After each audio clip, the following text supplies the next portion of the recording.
Oh, sounds like it's on. Hello. This conference will now be recorded. Right, thank you. And we are called to order. So Phyllis, the roll call, please. Councillor Belts, Here. Councillor Carey, Here. Councillor Lopez, Here. Councillor McGill, Here. Councillor Oberst, Here. Councillor Salinas Oliveros, Here. Mayor Coons. I am present. And for the flag salute, Councillor Belts, do you mind leading us if you're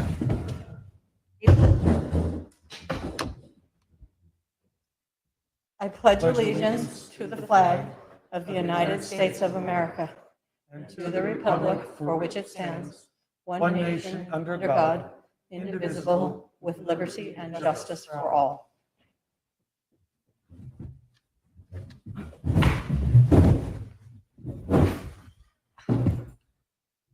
Thank you. We now come to the consent calendar, which consists of a meeting that feels like it was just a few days ago. We met on May 31st to do some budget adoption work, and those minutes are included in the packet. Unless there are any corrections or additions, I would entertain a motion to approve them. So moved. Second. Thank you, Councillor Oberst and Councillor Belts. All in favor, please signify by saying aye. Aye. Aye. And any opposed? Don't see any. Great, thank you very much. We do have time to have citizens who would like to comment on items that are not on our agenda this evening. Note, we do have a public hearing, so comments regarding that issue will be contained within the public hearing. And this is not seeing anyone here to give public comment, I don't think, on general items. Phyllis, did we have anyone ask to speak to us? Not on general comments, Mayor Coons. All right, thank you. So that does take us to the business agenda, which we will start this evening with a public hearing. This is on a legislative amendment, an item that has been before our planning council and now comes before us for consideration. So I'll read my script. We have Suzanne Duffner, our Community and Economic Development Director, coming to join us. This evening, we have a public hearing on Legislative Amendment 22-01 to consider amendment of Monmouth zoning ordinance, which would amend the city's zoning requirements for marijuana retail facilities. The City Council will make a final decision based on the complete record, including the testimony received at tonight's public hearing. These proceedings are being recorded. This hearing will be held in accordance with the land use procedures required by the city and the state of Oregon. This is a type 4 legislative procedure. For anyone wishing to speak, we are asking you to please use the speaker cards that are provided. When called upon to speak, you must be recognized by the chair and you must state your name and address for the public record. Before we begin, does any counselor wish to declare an actual or potential conflict of interest in this matter? Seeing none, I, at this time, will open the hearing. I will open public hearing for Legislative Amendment 22-01, Zoning Ordinance Amendment, Revision of Marijuana Retail Facility Requirements. And Suzanne Duffner will provide our staff report. Okay, just going to remove my mask while I'm talking so you can hear me a little bit better. Good evening, Madam Mayor, members of the City Council. Suzanne Duffner, Community and Economic Development Director at the City of Monmouth, here to present the staff report tonight for the public hearing on Legislative Amendment 2201. This is a hearing to consider changes to our zoning ordinance as it pertains to our regulations for marijuana retail shops. By way of background information, we've had several council work sessions in the past to take a look at our existing marijuana retail facility requirements. We've had this in place for about 5 years now, so got a chance to kind of see it in action a little bit. And there were some concerns that were raised during those work sessions. And the council actually formally initiated a code amendment to consider some of the changes back in March. And at that point, it was referred to the Planning Commission for their review and consideration. There are 3 key issues that we had talked about through those work sessions. One was the disbursement or the separation between the marijuana retail shops themselves. The second pertained to the proximity of marijuana retail facilities near public parks and recreation areas. And the third consideration was which zones that the marijuana retail facilities should be allowed in. Right now, they're allowed in all of our commercial zones. So in particular, looking at potentially prohibiting retail facilities in the downtown Main Street District zone and the CRT or commercial retail transition zone, which is right next to the downtown. So that direction was provided to staff. Staff prepared a draft ordinance that was taken to the Planning Commission for a work session in April. Planning Commission held their public hearing in May, and they had quite a robust and spirited conversation about those amendments and what to do. Ultimately, they ended up recommending that the council adopt legislative amendment 22-01. It wasn't a unanimous recommendation, but they did make one change to the recommendation. So they recommended that the council only adopt changes that would require the 1,000-foot spacing requirement between dispensaries and the prohibition of dispensaries locating within 250 feet of the public parks and recreation areas. So they did not recommend the council adopt the provision that would prohibit dispensaries in the Main Street District and the CRT zone. So they dropped that portion of the recommended code changes. So that is the draft legislative amendment changes that are before you this evening as the Planning Commission's recommendation. There are some other reference items with your report that provide a copy of the public hearing notice that went out to all property owners in the commercial zone districts, a copy of our existing code requirements, minutes from the Planning Commission meeting where they had the public hearing, and then a couple of maps that illustrate the 1,000-foot spacing requirement between dispensaries and the 250-foot spacing from a public facility or from a public park, and recreation area. So there is a sample motion when you're ready for that on page 8. And with that, I'd be happy to answer questions you might have from staff at this point. Thank you. Does anyone counselors have any questions of staff? Counselor Belts. Did the Planning Commission state why they removed that one recommendation? I believe, so there's 9 people talking, so I'm trying to go back through memory, and it wasn't a transcript of the minutes there, but from what I recall, the majority of the planning commissioners didn't find it concerning or objectionable to have dispensaries in the downtown zone. They didn't think it was incompatible to locate marijuana retail facilities in those 2 zones. So. I was mostly curious if because we already had one, they thought that would somehow impact that business. That We've was already brought up. discussed that would not impact that business. Yeah. But okay, I just was Right. curious. Thank you. Other questions of staff? All right. Seeing none, we would like to hear from anyone who is interested in this proposal and would is anyone here to speak on this proposal? No. And Phyllis, were comments submitted for the record on the public hearing on legislative amendment 22-01? There were no comments submitted. All right. I will close the hearing. And at this point, there is a sample motion. I would entertain that motion or another for us to begin our discussion. I'll make that motion. I move approval of Legislative Amendment 22-01 and direct staff to prepare an ordinance to adopt amendments to the city's marijuana retail facility requirements. Do I have a second? I'll second. Thank you, Councilor Salinas Oliveros for the motion and Councilor Lopez for the second. And any discussion?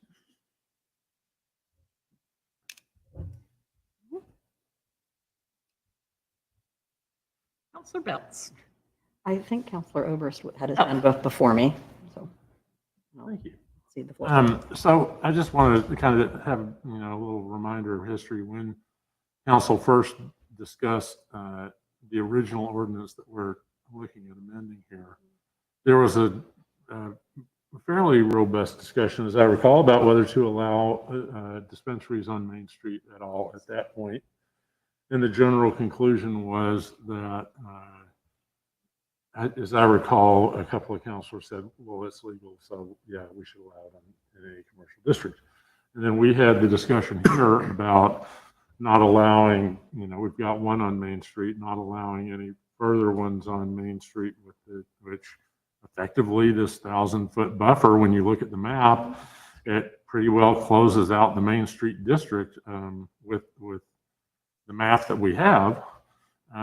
My concern lies in the fact that when the Main Street district was initially created, it was bounded by Jackson and Clay and 99 and Monmouth, period. And we have subsequently, in the past few years, allowed it to expand beyond Clay Street, and it could conceivably expand out farther into residential neighborhoods, conceivably with the addition of a shop farther to the west, for example, just off the edge of Monmouth Street, Monmouth Avenue rather. And I would really prefer, and Councilor Salinas Oliveros, I would offer this as an amendment to your motion to reinstate what's talked about when we discussed this matter and came want to have restraint on shops. Business 50 years, it's there for the next 50 years. If it goes business later, they've still got it. If they wait a year, and Are you, what's that? no, No, I am offering an amendment. Well, that's what I mean, a motion Yeah, to amend. yeah, I'm Yeah. offering an amendment to reinstate this council's original preferred list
just for clarification, is that the district then that you're talking about? You're saying Yeah. Main?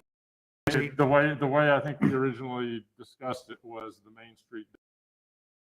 Well, Suzanne, if you, let's make sure we have the terminology Yeah, right. help me out and make sure I'm. Our original recommendation. With an amendment to that on Councilor Oberst's motion, there may be another one that we're to follow. And so we may be doing a fair amount of amendments to all of this.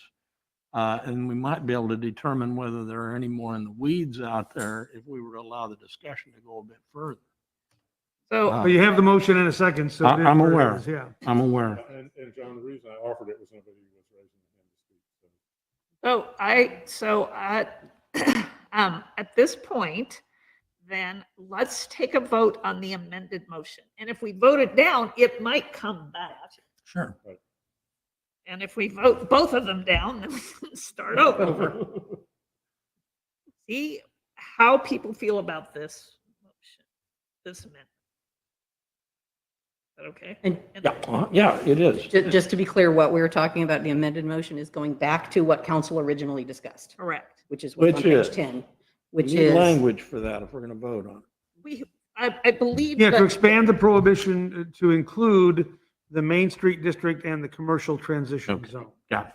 That is It would be the language 1,000 feet, Yeah. right? in addition to what. Well, Yes, yeah. in addition to what's there. Okay, thank you. I just want to be clear. Expand the prohibition is the motion. All right, so Thank you, Madam Mayor and Thank you for, Councilor Shetterly for helping me say that. So I would like to have this, so this is just a straight voice vote on the amended motion. And I would like to ask all in favor of the amended motion, please signify by saying aye. I, Oh, I need to say aye. I had my hand up. So Okay. this is the vote on the amendment to the motion, not To the the amended motion. Not motion. on the amended motion, just the amendment. Just the Add amendment. in the additional words Okay. to the motion. Okay. So I'm sorry, let's go again. Say aye, raise your hand. It's easier when you're online to see your hands. So please, if you're in favor of the amendment to the motion, please signify by saying aye and raising your hand. I, Let's do that. All right, thank you. So that is a 5-2 vote in favor of the amendment. So now we will go back and discuss the motion as amended to consider this entire thing, including the amendment. So, discussion on that. Councilor Carey? Frankly, I'm still unclear where we are. Now you can talk about anything you want to regarding any of this. Now the motion is to prohibit within 1,000 feet of another dispensary, within 250 feet of a recreational park or recreational facility, and within the Main Street district and the commercial transition zone. Okay. That's what I was hoping that it was. Yes. You know, I understand what the perception might be, but I really don't understand the need to prohibit at a distance of 250 feet from a library. Young children who may frequent those areas would walk by and look through the windows and consider the wares. We have prohibition. I mean, we've got, that doesn't happen. You know, and I know it's a tired comparison, but you know, we've got a number of bars that are within 250 feet, and to my knowledge, there's been no problem with children. While there may be difficulties, I just don't see that nexus. Now, I do like the idea of the spacing. I think that the distribution is good.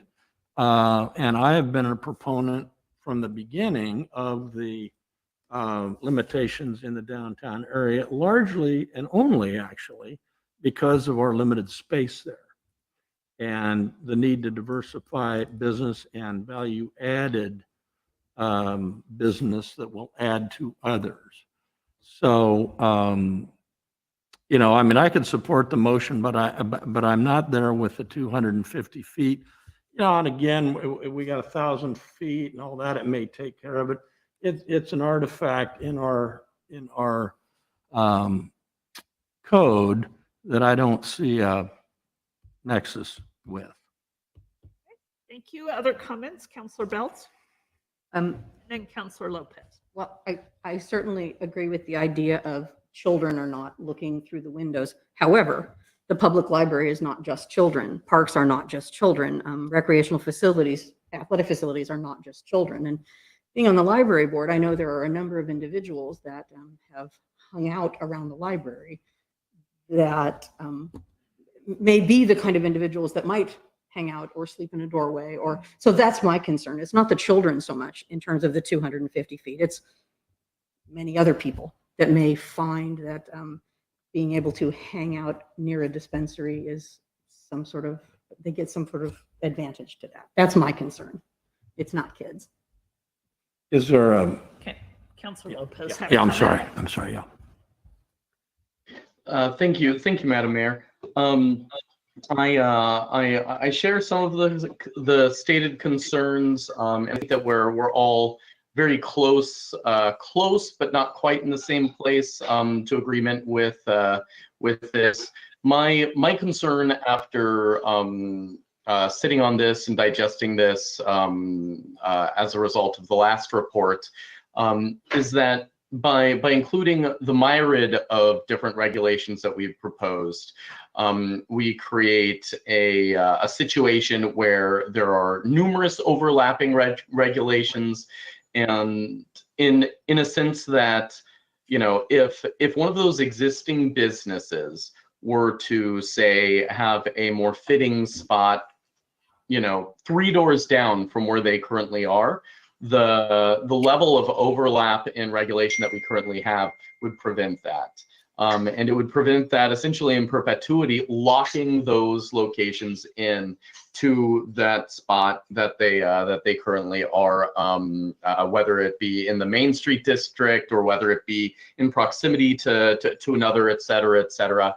And not that I certainly have things that I think, you know, maybe I'd pick one or two or three out of these off of the list, but including all of them, I feel guarantees that those businesses are locked in those spaces, whether or not it really over time develops into the best location for that business and for our community. And so with that, I am with the opinion of the Planning Commission. They take much deeper dives into these things than we do, and I would be inclined to follow their recommendation. Thank you, Councillor Lopez. Any other comments?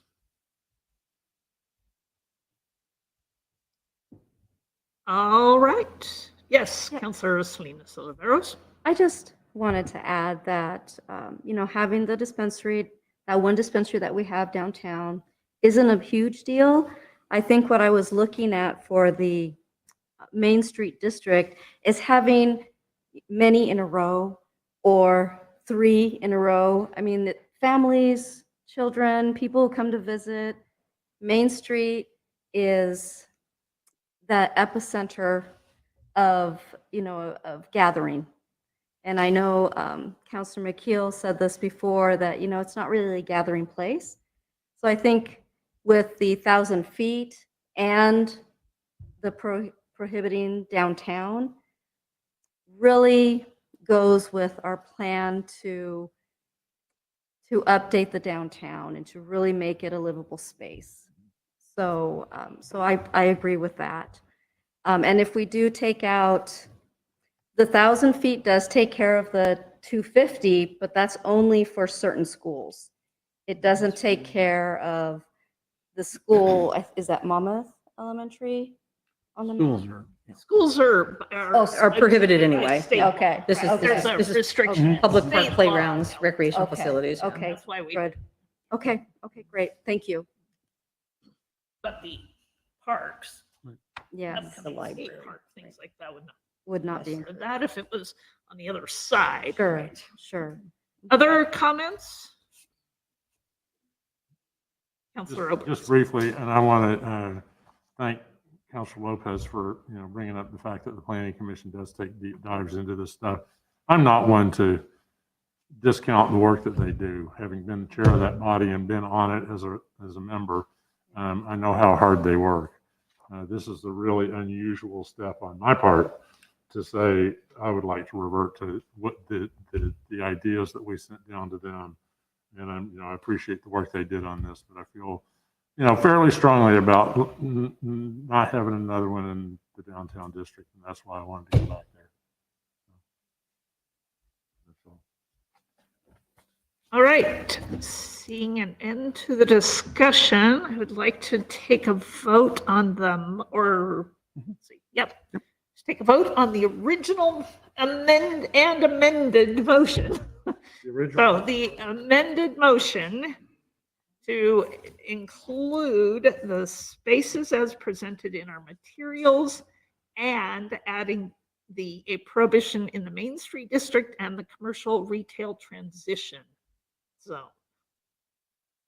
Everyone clear what you're voting on?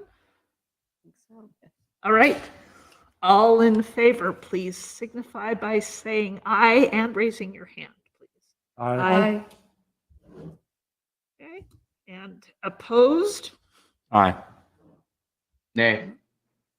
Thank you. So that's 4 in favor, 2 opposed, and that motion carries. We will move that forward to come back to us in a resolution form. Ordinance, yeah. Yep. Yeah. Okay. Thank you very much, Suzanne.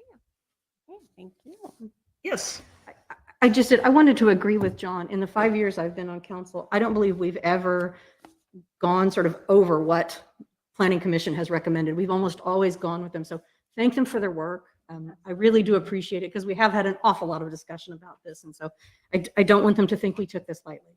But That's great. Well, that's good. We have one of our planning commissioners on Oh, line right yes. now, Commissioner Lowry. So Thank you. hopefully Thank he'll you, remind me Lowry. to carry that message back to you. thank you. We really do appreciate it. And it's very rare that we do this, but we obviously feel strongly about it. So thank you. All right, and moving on to our next item, an adoption of updated community development fees, which I think overturning something Mayor Ober signed, I'm looking forward to. Not Phyllis. It's been around. One of his resolutions. Oh, we've told calling it the old fee resolution. Turnabout is But we only update things once every 14 years. turnabout's fair No, play. it was odd to go through the packet in terms of that page. And staring at me, I gotta tell you. It really- I just want to say, I'm excited about this item. Yeah. All right. Well, I'll just give you a little bit of background and history. This has been on my to-do list since I came to Monmouth 5 years ago. So because I recognized it was out of date at that time and just time prohibited till now, just it rose to the surface of being a priority to really get in and analyze our land use fee resolution and make sure that that gets updated so that it reflects more of the realistic costs it takes to process these planning applications. But also to balance that with, what other cities' fee resolutions and make sure that we're not price gouging or being way out of line in terms of our fees. So the process that I used, I went through and took each application and thought about how much time an average application will take to process. It's kind of hard. Some of them are a lot more intensive, others not so much. So just again, tried to get an average number of hours it takes to process for our associate planner. And then took that information, then also looked at the cities, Polk County cities, so Dallas, Independence, looked at Silverton, Woodburn, Staten, Molalla, Lincoln City and to look at their fee resolutions and see where we could compare apples to apples to make sure that we're in line. And most of our fees were quite a bit lower than those other cities that have had a chance to renew and update their land use fees.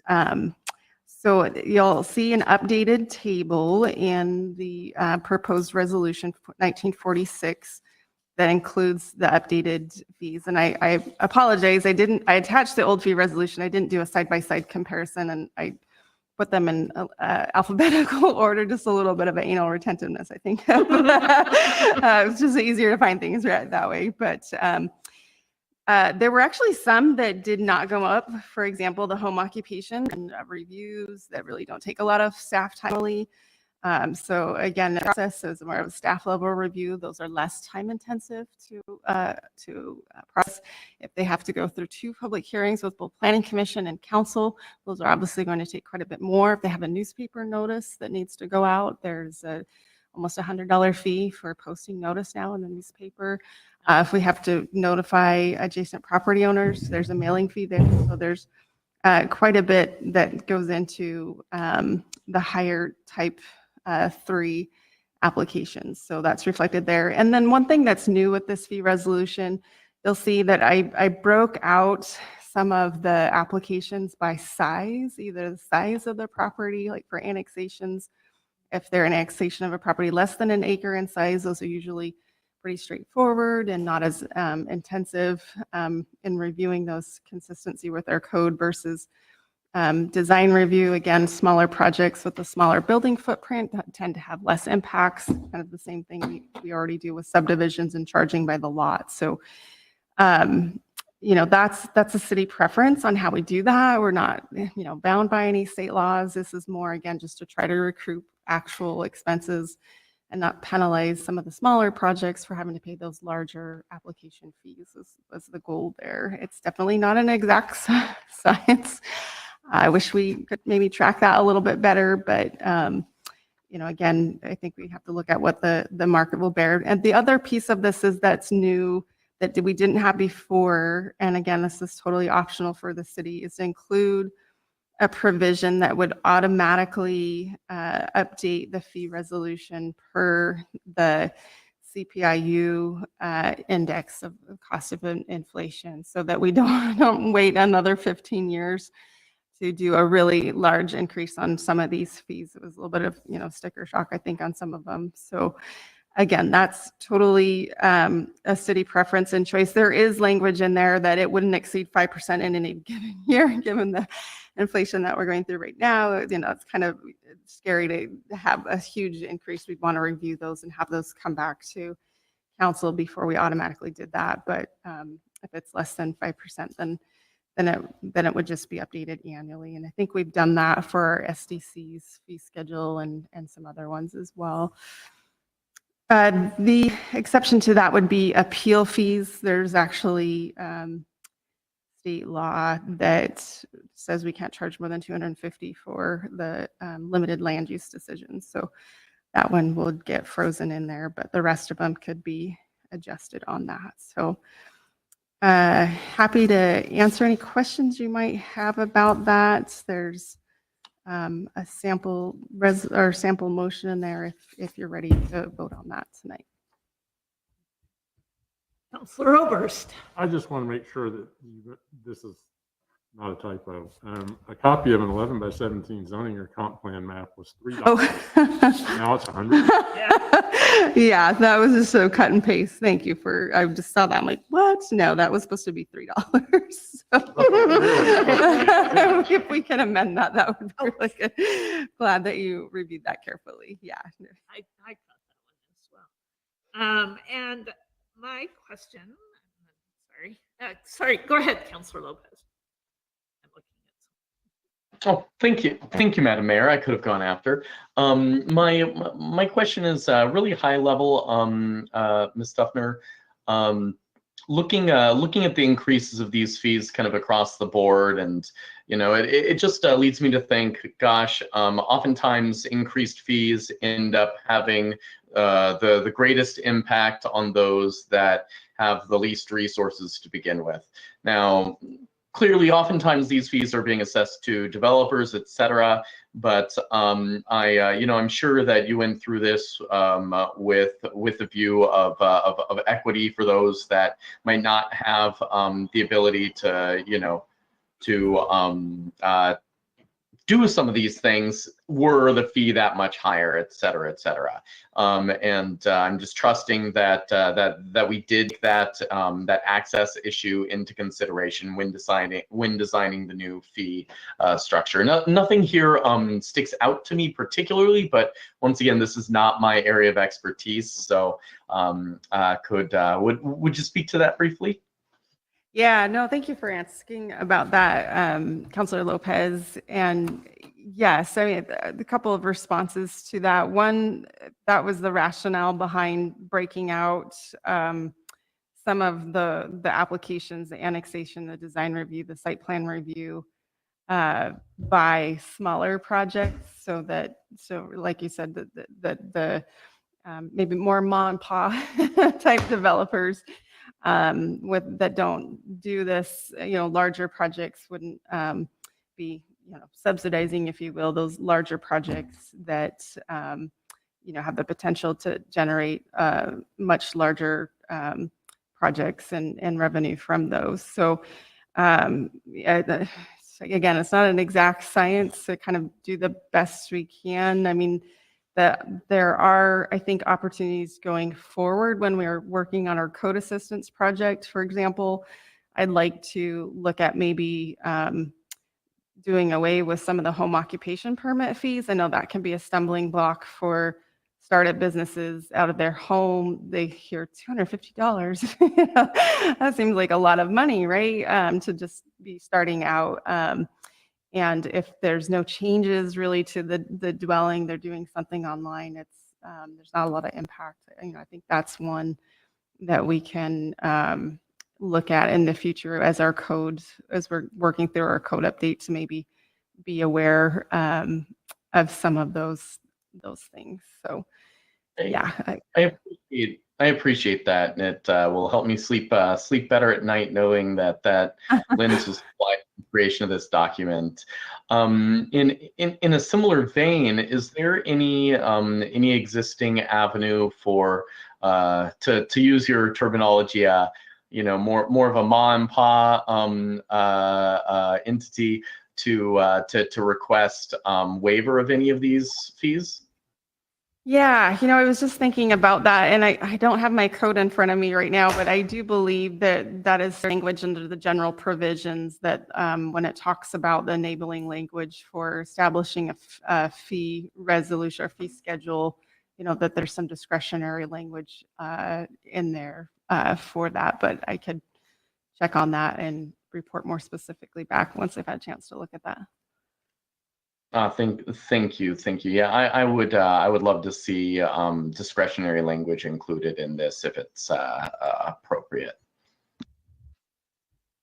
And in that vein, my question was, again, sort of something a lot of people might need to do for a smaller business is the sign variance, and that was increased. There was 150 to 400. Yeah, from 150 to 400. So I was interested in the rationale behind. Yeah, I think that is that's probably the highest one actually of increase. And the reason for that was that one actually has to go to Planning Commission. So I'm not quite sure how, any of these applications have to go to Planning Commission could have a fee that low, unless the city purposely wants to subsidize those types of applications, which can lead to more people applying for them and encouraging them actually to, it's only $150. Just apply for a variance to that. So, the more appropriate thing would be to do, if we're getting repeats of those, is to amend our sign code, right? So you don't have to go through that anyway if we're just going to approve all of those sign variances. So, yeah, the fact that the sign variance goes to the Planning Commission for a public hearing, and that we notify the neighbors within 250 feet, and we do the newspaper notice. So the newspaper notice is at least $50, once we've done the newspaper notice, for a processing recouping fee for staff. And, So it's really low. It's not capturing what it's even close to begin with. And, I suppose you could amend that to try to make it not all increase that quickly at once. But that was one that I was, again, trying to balance it, especially given the other applications that do, go to Planning Commission, to put it more in line with that. Thank you. And the other one I did want to recognize didn't change that might be a more common one is a lot line adjustment. I know a lot of people sometimes have a very small issue with some property lines. I appreciate that one Yeah. actually did not. Right. That one and the home The occupation. other one might affect a lot of folks. So. Yeah. Staff level Counselor review. Geary? I've got actually several that'll, I think, go fairly quickly. These fees, these are general fund revenue, is that correct? Correct. Yeah. And how much are we trying to recover with these different things? What percentage are we trying to recover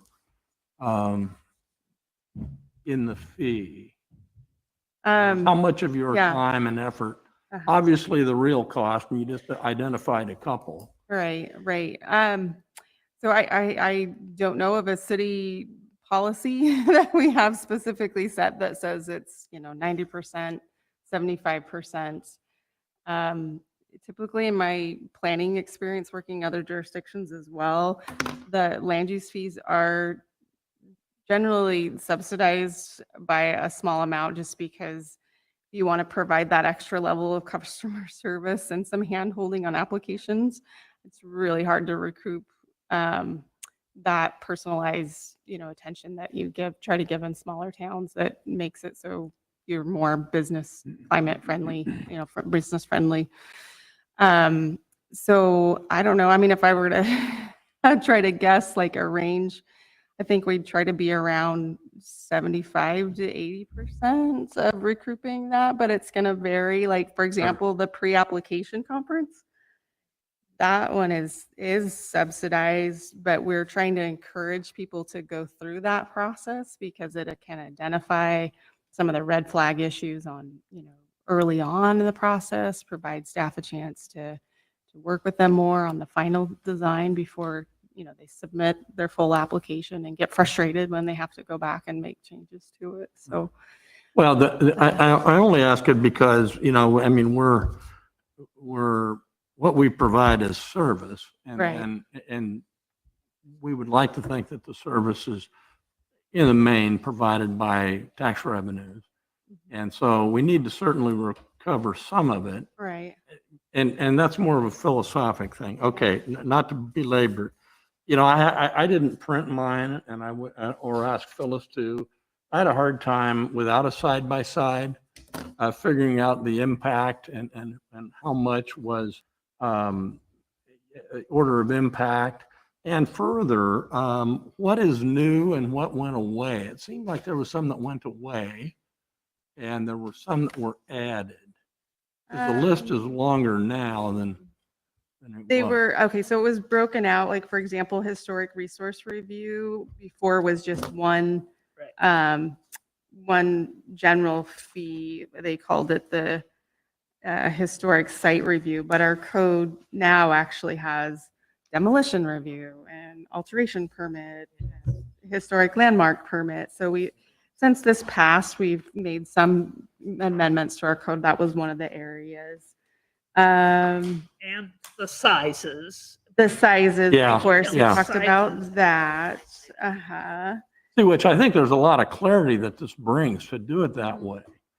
It's just, it was hard for me to figure out what Yeah, sure. Yes, what and the- I apologize for that clunkiness. And what the, certainly could bring it back if you would like to see it more side by side. That's not a problem. well, I mean, clearly we need to add them, or we need to increase them. The land use verification, I believe, was a new one. We get a lot of requests when people are buying and selling property and they want to verify what the zoning of the property is and have it say whether or not it's a conforming use, and put that on city letterhead and send it to, the buyer or the appraiser.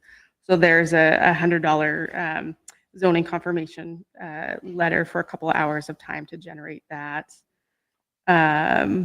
That was a new one. The modification of approved decisions. We didn't really have a specific fee, that technically they just had to pay the whole fee again if they wanted to amend something, and that seemed rather steep, if they're just trying to change one of the conditions. So here it's saying they'd pay half of the original application fee to cut them some relief for that. Yeah, and that's excellent rationale. It was unclear in the general reading. Yeah. And then I'd like to figure out what the factors in the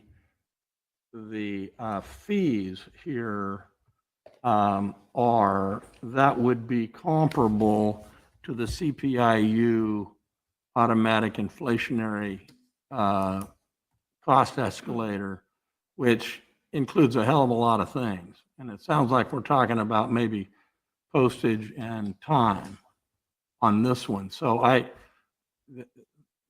and I'm one that believes that council ought to stand up, and if they're going to increase the fee, we ought to vote on it.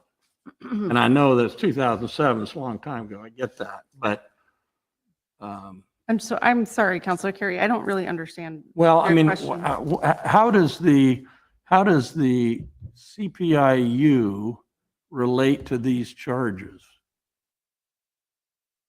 I mean, because the CPIU includes a whole lot of different elements. Yeah, I consulted with our finance director, who unfortunately couldn't be here tonight, and so I think she'd probably have the best response. This is the same one that I believe that we use for the COLA analysis and our Sure. budget. So I think there was some recognition that most of this, like you said, is service, right? These are staff time or hours.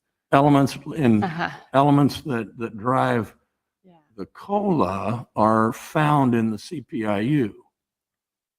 I'm not finding them in this, and I may just be dense on that, but Well, and one way maybe to do that, and Councilor McKeel, would be to actually lower the cap. So we could say CPIU, but not 5%, maybe a lower amount, because you're right, the cost of the advertisement or the postage is not going up by the amount Yeah, of those the are pretty small. CPIU.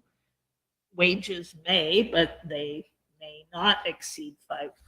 So you could potentially handle Sure. it that way, to have a little bit more of a glide path towards keeping this caught up. yeah. And I would say over 95% or more, I mean, most of this cost is staff time, right? The postage and the newspaper notice, except for that sign permit one that was so low to begin with. Most of the cost is coming from the hourly wage of the planner's time to process that. Which is And what he's saying. We Yeah. don't unfortunately keep up our staff increases by the COLA, Well, and especially I- our Yeah, non-represented. I think we would acknowledge that council recently reviewed another fee change where we were talking about construction indices or, other potential inflationary indexes that we could use to change these, to make adjustments in these fees. And I don't think that we have Suzanne is right, that the best nexus we have with some inflationary increase is, using the growth that we are experiencing in our personnel costs. And so I don't think we had a better index to use for changes. So Councilor it's a good McKeel, question. jump in. Thank you, Madam Mayor. I have a couple questions. One is the annexation more than 1 acre. Do we have annexations that can be sizable, say 2 acres? Or is it just just a little over 1 acre? Yeah, we do have a couple of large land holdings. The last annexation we did, I think, was around 61 acres. That was just north of Gentle Woods. And then just to contrast that with the one that we did previous to that, it was a residential lot on Warren Street. So it was like a quarter of an acre. So I wonder if instead of 1 acre, because it seems to, sorry, I'll put my hand down. It seems like if you're a big developer, you're going to get quite a break here. And it puts the onus on small developers. But if we had an annexation of so much money per acre, then it actually spreads out the cost of the work. I'm sorry, spreads out the cost of people and who are having a large development where lots of time would be spent working with them, I'm assuming. Yeah, I think that maybe I misunderstood your comment, but that was the intent. Like right now, we just have one flat fee. And so there's not a break for those smaller ones tend to be a homeowner, right, trying to get city sewer. So instead of that homeowner paying, one flat fee of $1,080, they would be able to apply for $150 less than 1 acre. Whereas the developer that is likely, annexing a larger piece of property that can be further subdivided, they will be further developing, multiple lots and making, for profit to be able to build that subdivision. So, So maybe a couple ways to look at that. One is, if I heard Councilor McKeel right, what about changing the larger fee to be more acreage? So we're saying if 1 acre, but what if it's 1.5? They pay as much as somebody annexing 160 acres. Okay? So it's like finer gradation of, it's how many categories you want to include on your fee resolution, but you can break the categories down. Smaller one being a couple of acres and then the larger one being Oh, yeah. If you want a 5 acre, it's. or something. Yeah. Right? I think that might solve some of what she was talking about, a per acre unit price. Oh. But I'm not sure. And they all have to go through The same council, a hearing notice. So, Okay. yeah. Councilor McKeel, go ahead. Maybe I'm misstating. Yeah, so down under manufactured home and recreational vehicle park, there's a flat fee, and then there's an additional fee per lot. So can we do the same kind of thing, not a fee per lot, but I'm just going to throw numbers out. So hold on a second. Right. So it'd be like, instead of more than 1 acre, it's just a fat $1,000. But so I know this is a bad number, but it's just an example. Instead of like more than 1 acre, what it would say is $1,000 per acre of development. And that's probably way too much money, but that hopefully will make, that kind of gives it a sense of the bigger your development, the more time it's going to be from the city. Mm-hmm. And also that development cost is actually spread out to the people who buy homes, et cetera. So it definitely, it puts it into, I don't know, more of a responsibility of those people who have the resources to make a large development to pay more for those acres that they're developing.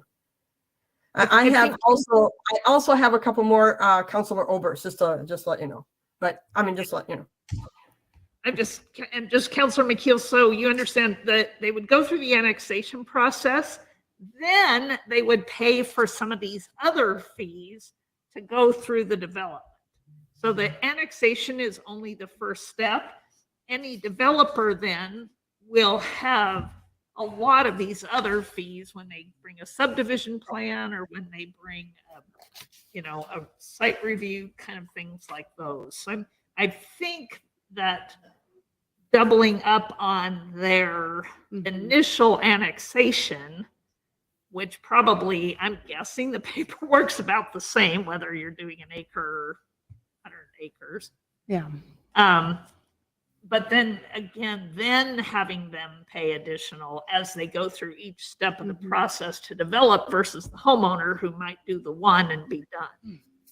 Potentially. Yeah, and sorry if I just might tack on to, since that thought is right now is absolutely the per lot for a subdivision. We're looking at lot widths, lot depths, very specific things that we have to review per each one of those lots. So the same can't necessarily be said of the annexation. So in the examples that I looked at, none of the other cities, like, it's a good concept and I get where you're going with it, but I guess what I would suggest or recommend if you want to change that would be to increase the size, right? Like if you're saying that 5 acres would capture most of the smaller homeowner where there's not a lot of potential to redevelop, maybe just increase that breaking point.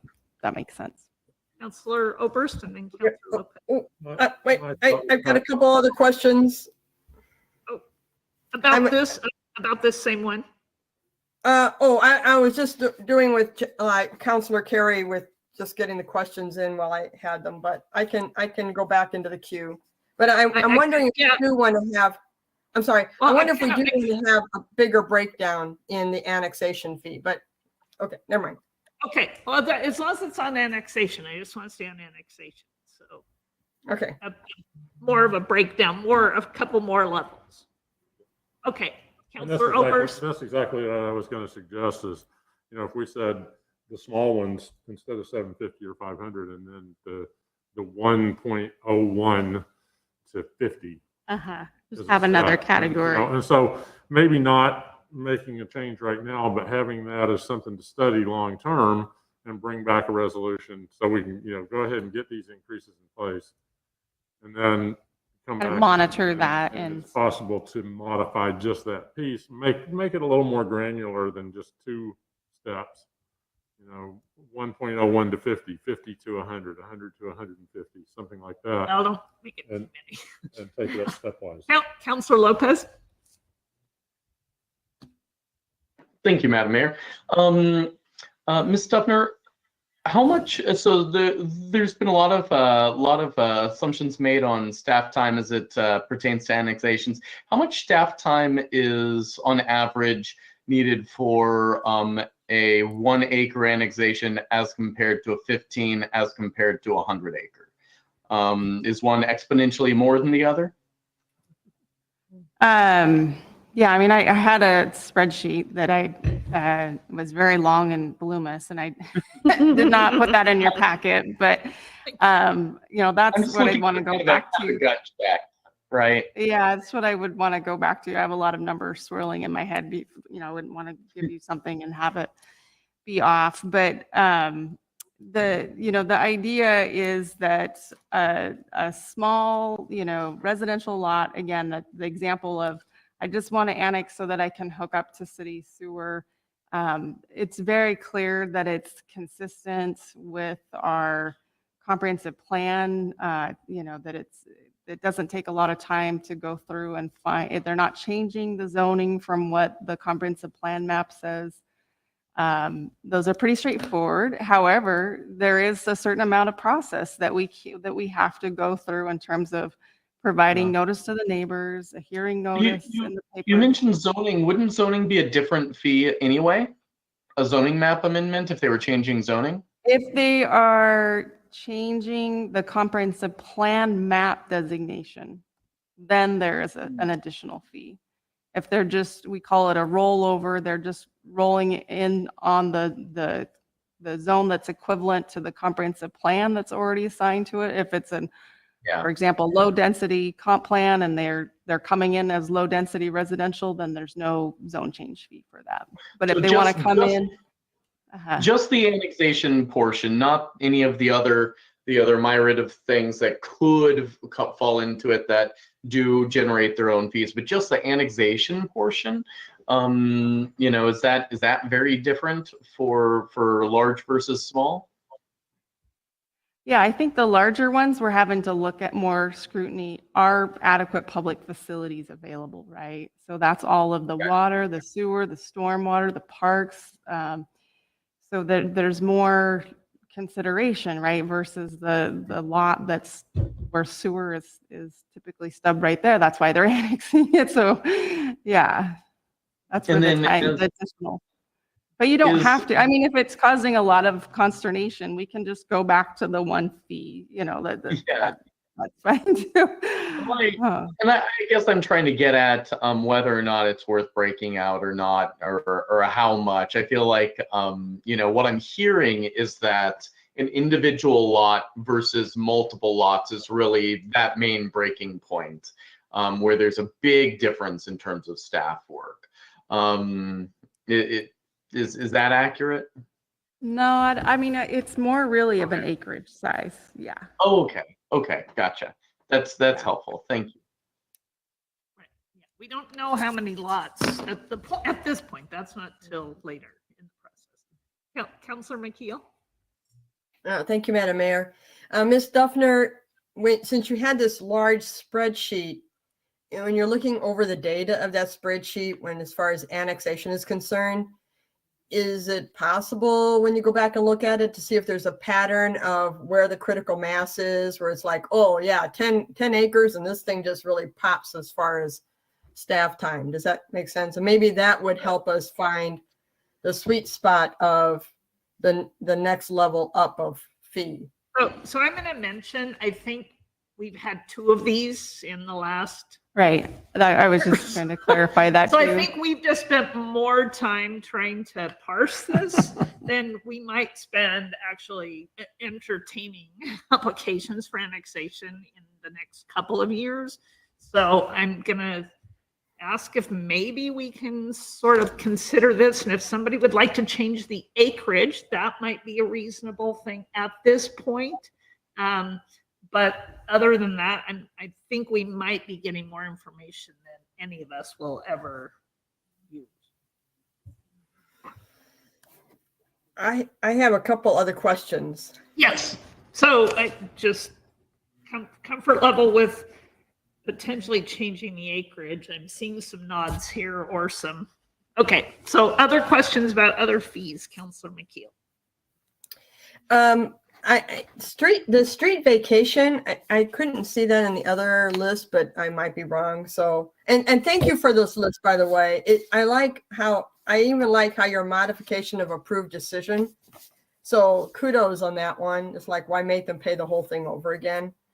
But I was wondering about the street vacation, and I'm thinking of that street that was vacated like a year ago. And in a way, the homeowner that asked, if I'm remembering this correctly, asked to have that street vacated was actually helping us clean up a problem. And can we keep that as a lower cost unless it's just like there's tons of work involved with that?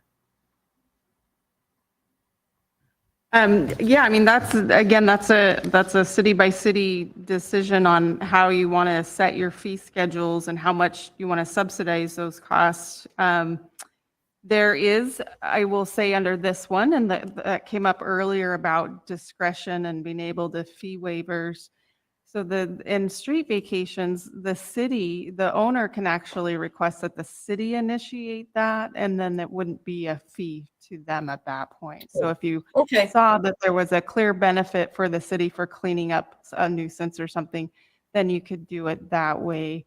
I would say though that, in terms of your question about the staff time, this is again one that we actually have to do 2 newspaper notices by the state law, and there's an ordinance, and there's a public hearing, there's posting the property with a specific type of sign that we don't use on other things, and again the mailed notice to the neighbors. So they're definitely time intensive, but to your point, Well, yeah.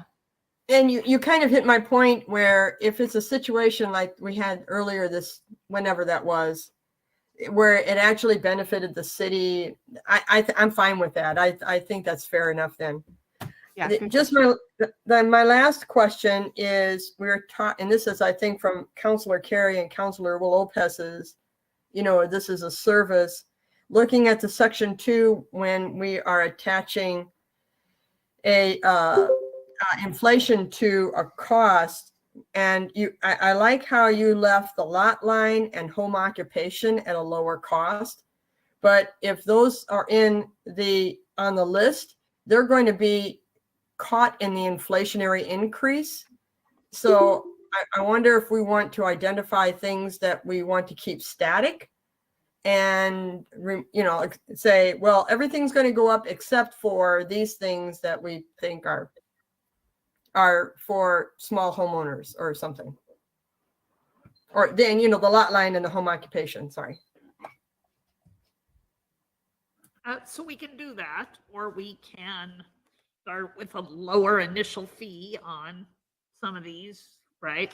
Saying we think, we know this, or again, we can limit the cap and not to the 5% and start out with a lower cap. Are all things we could offer here. I'm not sure how I'm going to get consensus on what we need to change. Clearly, I think we need some changes. One is the Well- Scrivener's error, which is the $100 zoning map. But some of these others, what do you have? For Well, I think we ought to defer to Suzanne and have her sort of boil down she's a professional in the room, and she can boil down our discussion and and perhaps bring some options back. But I wouldn't, I'm not going to do her job. She's certified smart in this stuff. So What's that her would, recommendation? well, but she's heard more things now. So I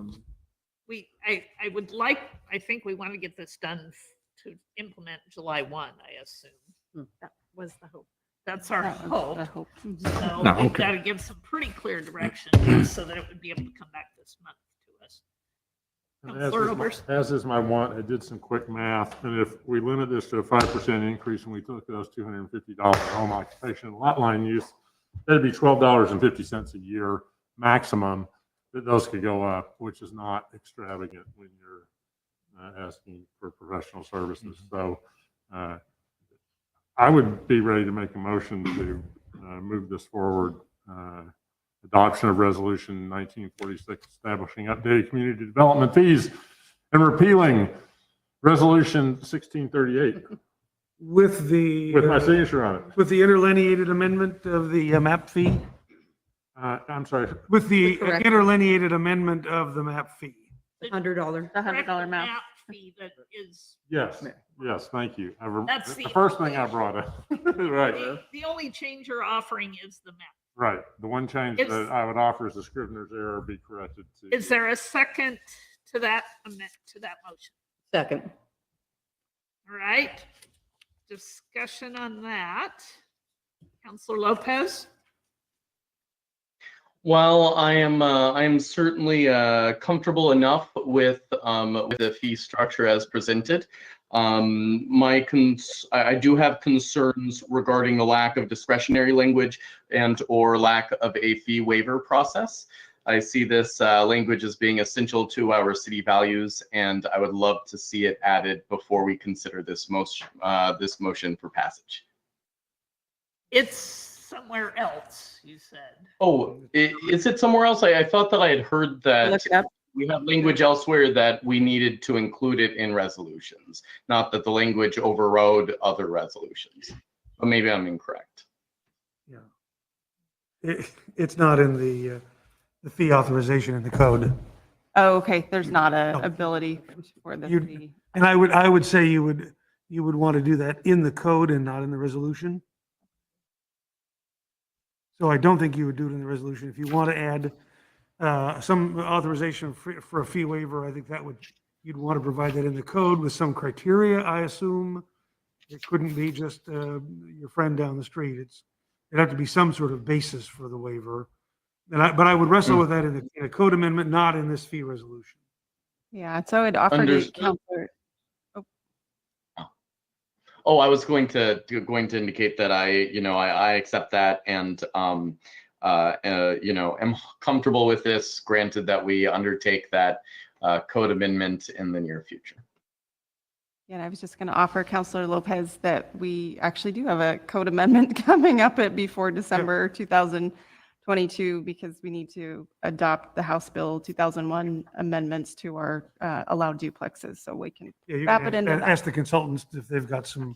Yeah, that might be a little longer out window, but No, no. we have a small one coming up that we could probably include it into.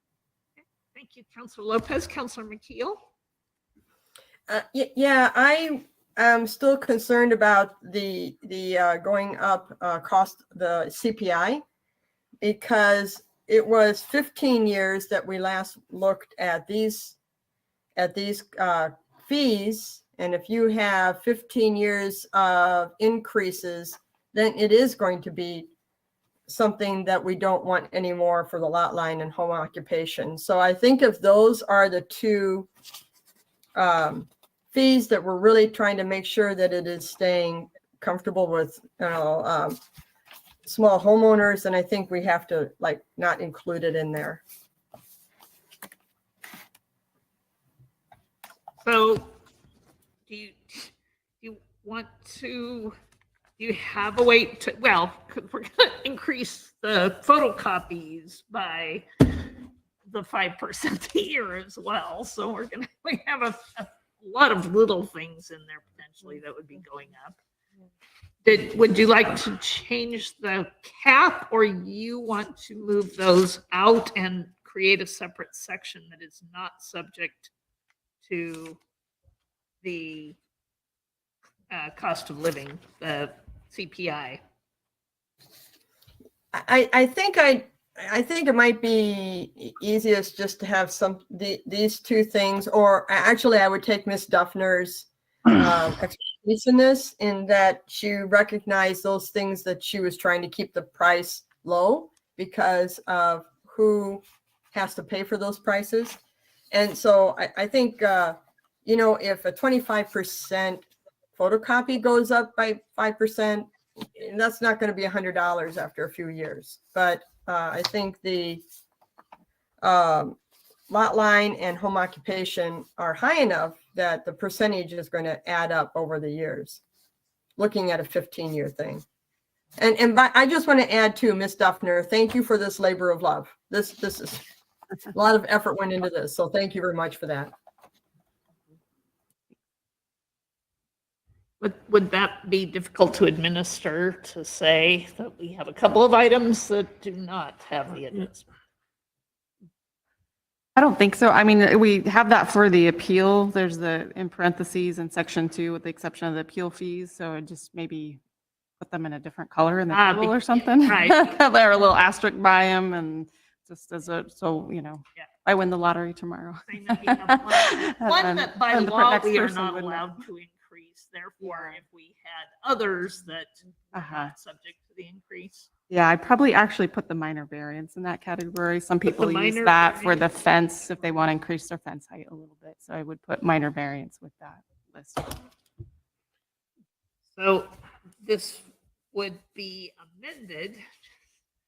Go ahead, Councilor Carey. Do you have something? Well, I'm afraid we're getting, the more we go down these carve outs, I know. as soon as the state legislature does something vis-a-vis annexation, we've now got to come back and do something different. And I'm completely on side with Councilor McKeel's point. I just think it gets us into too many weedy areas, and this is weedy as it is. And there will be opportunities as we begin to discuss code amendment, affordable housing, all that sort of thing, to get to a number of these kinds of fee waivers, fee limitations, that sort of thing. But that'll be at a larger, higher level. It's, bigger picture. Councilor Roberts. And I would just note that, so 15 years from now, one of these will have gone up $100, and so will everything else that people are buying at that point, presumably wages as well. So if we stand back now and say, oh, gee, it's going to be $350 in 15 years, that seems like a really heavy burden. But the reality is that prices go up, and I would, rather than locking in a fee at this level and then have to come back in 5 years and raise it in 5 years again, I'd rather, go ahead and put this in effect as written, and that if we want to pick through things, as John noted with the code amendment language, we can do that. Hey, I'm going to let Councilor McKeel one last comment, and then we will take a vote on this. And if people want additional changes other than the Scrivener's error, you can vote this motion down and we'll start over. Councilor McKeel. Yeah, I would just like to point out that the minimum wage didn't go up for years and years and years. So we can't assume that somebody's salary is going to go up like the cost of living goes up, because it doesn't happen like that. Yeah, it does now in Oregon. Yay. Yeah, does it?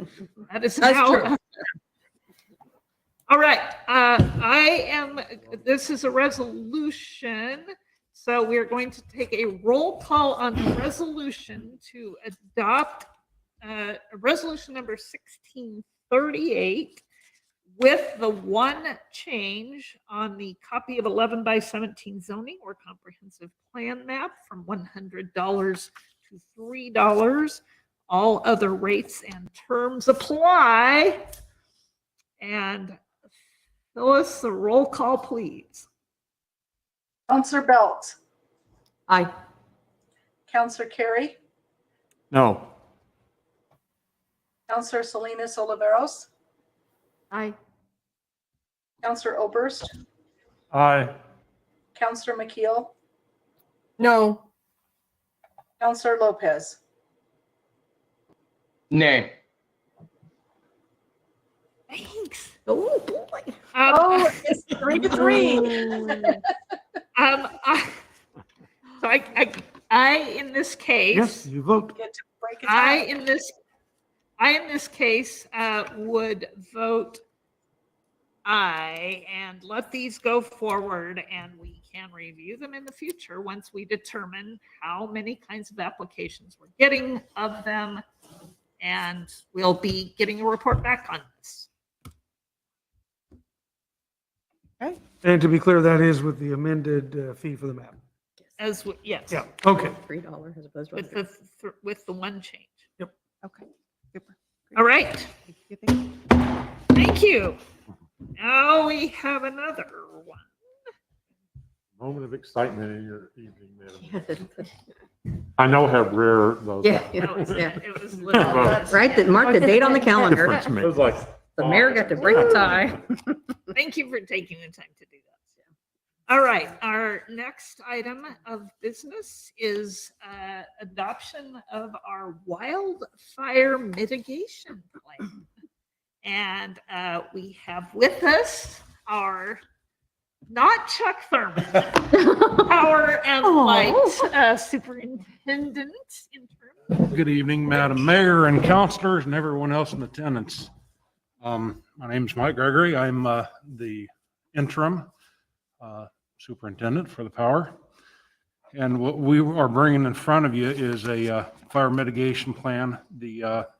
With the fires that happened down in the state of California, the state of Oregon has adopted that all utilities must turn in a fire mitigation plan. And by the end of the 30th of this month, hopefully you guys got a chance to take a look through it. We did get pointed out, there was a couple wordsmiths this morning that we'll have to clean up, just little tiny things, not going to really change any meanings, but was pointed out by another attorney that we work with. So I'll answer any questions if you have any questions. I also have given the city manager a couple of small changes. The phone number for the central school district goes to the high school counseling office, and not sure what they would do with that information. So I've given her a better contact information. Thank you. Yeah, great. Obviously, something we are required to do, but a really good opportunity to look at our emergency planning and hopefully learn some things about that. Other comments or questions on our wildfire mitigation? There's clearly a tremendous amount of work went into this. I'm so impressed. this is one of those impressive documents. Yeah. Well done. Councilor Carey and then Councilor McKeel. Yes, thank you for this. It's good work. It's needed. And I'm glad you guys are doing it. The question I have, Are you the only ones doing it? No, mean, it- every utility in the state of Oregon is required to do this and turn it in. We're lucky if you got a chance to take a peek at it, that our territory is very safe. We're very low risk. We have 1%, I think, of our whole territory that is low to medium, and all the rest of it is good. We, over the years, have had a pretty aggressive trimming cycle, and we clear around bottoms of poles and have taken all that stuff pretty serious for a long time. So we're actually in pretty good shape. You know, I was sort of struck by the way that a lot of the areas around on the perimeter of our city were categorized. The people that did that haven't been here in August. When we've got grass fields that are dry as a bone. And, you know, we've had a number of fires around here, one up on Fishback about 7 or 8 years ago, probably, which was, you know, I believe agricultural started. You know, one of the things, and I think it talked in here, one of the directions of the legislation is to sort of harden cities. And while you guys play a large role, you know, I wonder if some of our property owners and the adjacent areas, our public works people might have a role to play somewhere along. I mean, I'm thinking along in my area, Gentle Woods, that dries out that dries a bone. Now, it's deciduous green trees for the most part, and that's different than evergreens. But it's a comprehensive issue, and like I say, as I read this, I was really glad you guys were at the forefront. I'm thinking there's more that we can do, or we might, in terms of education or whatever, but I'm glad you guys are on it. Well, there is another thing that was, I think, mentioned in here, which is the PSPS, which is a public safety power shutoff. And most all utilities are going to have plans that they know their areas that are the real danger areas. And it is possible that someday we may need to shut the power off to sections of town. And the nice thing is we do have the capabilities of cutting just certain areas off at this point. Chuck is on the call also, so if people have additional, he wanted to let us know he is here if we had additional questions. But I think the other interesting thing about this too is that, you know, we still are subject to upline, right? If Bonneville cuts some lines for fire risk, then they're going to cut us, right? Yeah. So no matter what, if there's outside forces, it might still be subject to that. It's my understanding. I might say, Madam Mayor, you're right. But the one thing that we do have going for us is we have 2 feeds coming into our substations. One comes from the Albany side, one comes from the Salem side. So if there's a problem down south, they can still feed us from the north. So hopefully it wouldn't affect us for any length of time. But you don't know how far they might have to go with it. But that's the good thing for us is we do get 2 feeds from 2 different directions that we can pick up the town with. That's reassuring to know. Thank you. Councilor McKeel, you had something? Yes, on page 42, we appear to have 2 hot spots in Monmouth on the south side. I was just curious what those spots are. It's they're in deep red, pretty large sections, it appears. I'm sorry, I can blow it up on my computer, so maybe it's harder to see in your paper. I do not have that page with me. It's 1328 in your plan, and 42 in the back. So 13 on the plan. There's actually a couple other smaller red zones down south or on the west side of the road. Probably around the powers. Yeah, that looks like it's around the substation there.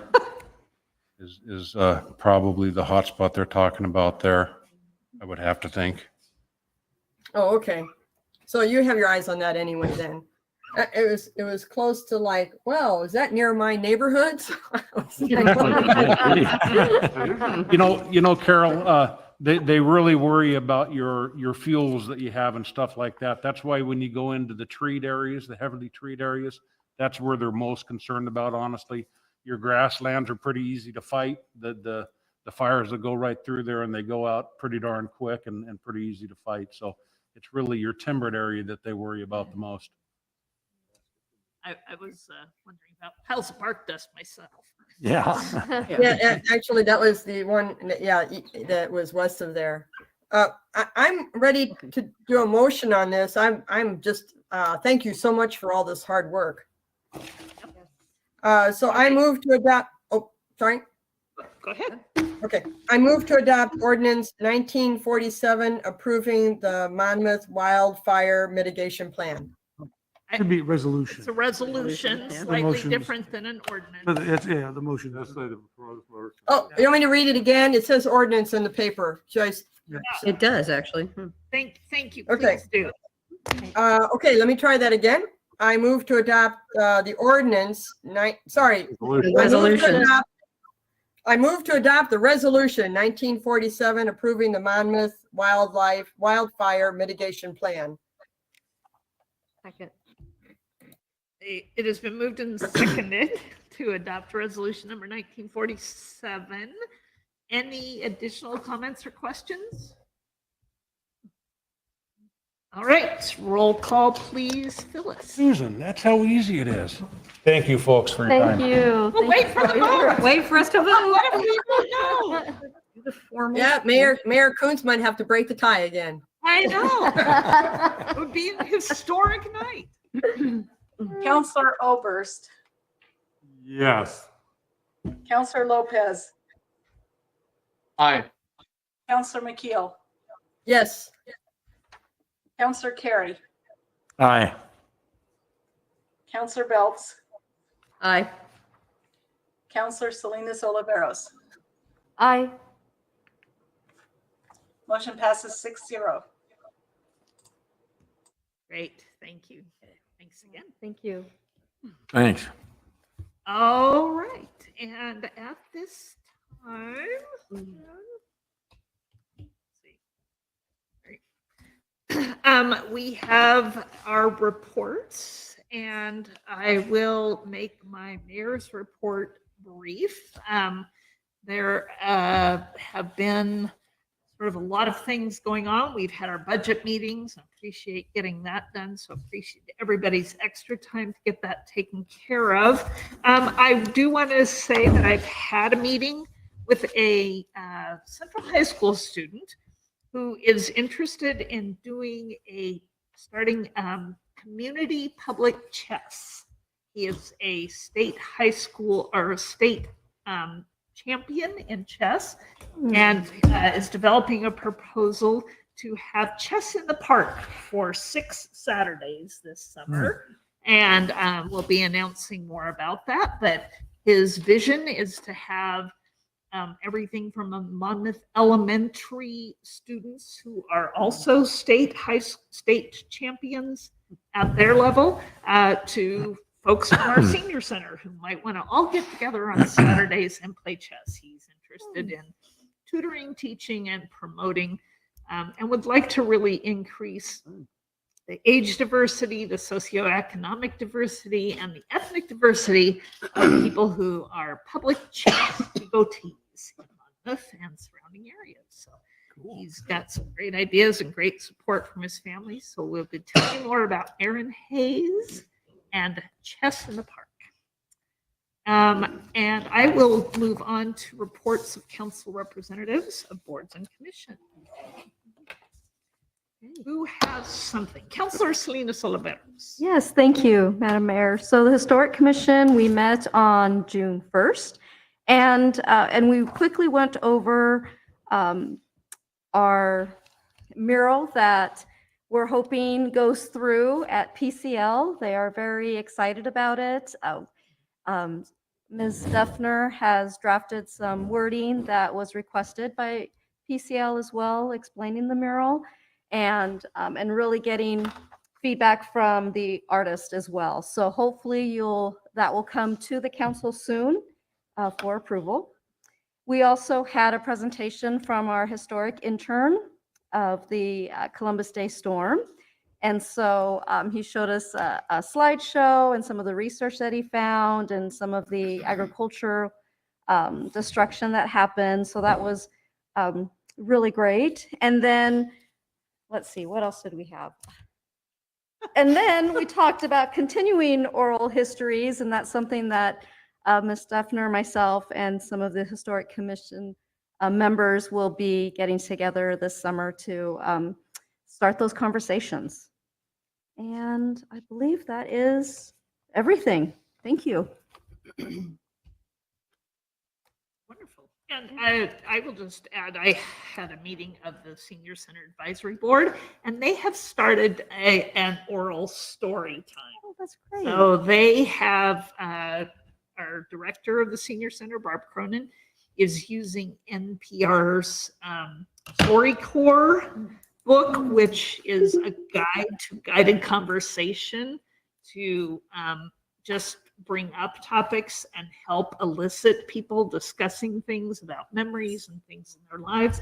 And she is hoping to do some recording or some capturing of that. Fantastic. But has started a series of that. So That's great. Here at the Senior Center. So kind of ties in and Thank you. Yeah. perhaps we need to get them together to Yeah, thank you.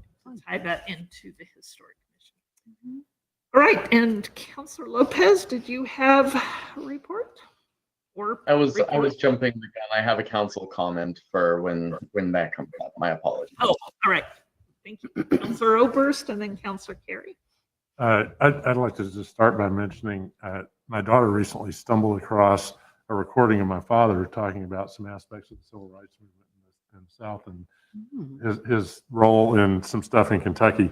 Unfortunately, it was recorded probably on a cheap cassette player in 1978, and there's a constant roaring in the back. But it was really nice to hear the old man's voice again.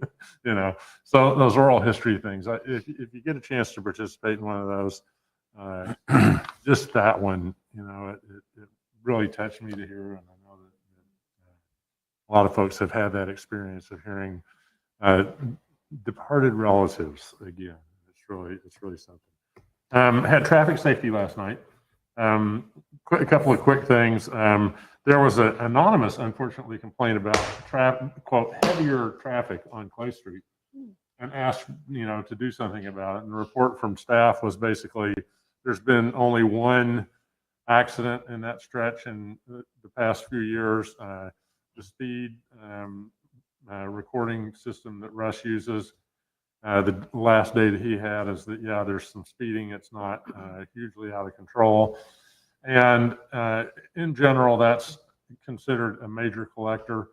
And if you were to put a stop sign, a four-way stop on it, for instance, a lot of studies show that if the cross street is much lower traffic, the people on that main drag start to ignore that traffic light for that stop sign. So the conclusion was to do nothing, and unfortunately we can't get back to the person because they didn't leave a name. We also had a request for speed bumps on Main Street near the park. And of course the answer to that request, which was not anonymous, was it's ODOT's road.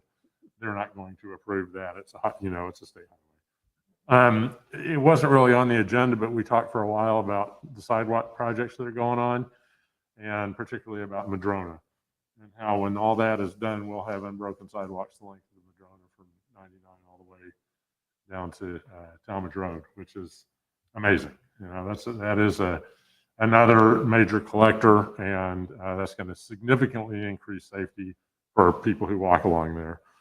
And finally, Russ mentioned that we will have coming up a redo of our transportation systems plan. It's going to be a while yet, but it's on the agenda. It's on the radar. And once you have that new transportation systems plan, it helps set SDCs. It helps identify projects that you have in the hopper. That lets you turn conceivably to outside sources, and is that the old saying of opium, other people's money. To hopefully get some of those done, turn to ODOT and other sources of the state. So that'll be a good piece to have going forward. And that's all I have. Great, thank you. Councilor Carey.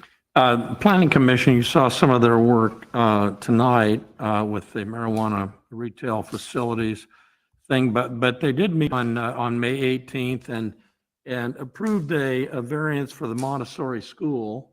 That's going to be expanded. And the variance they needed was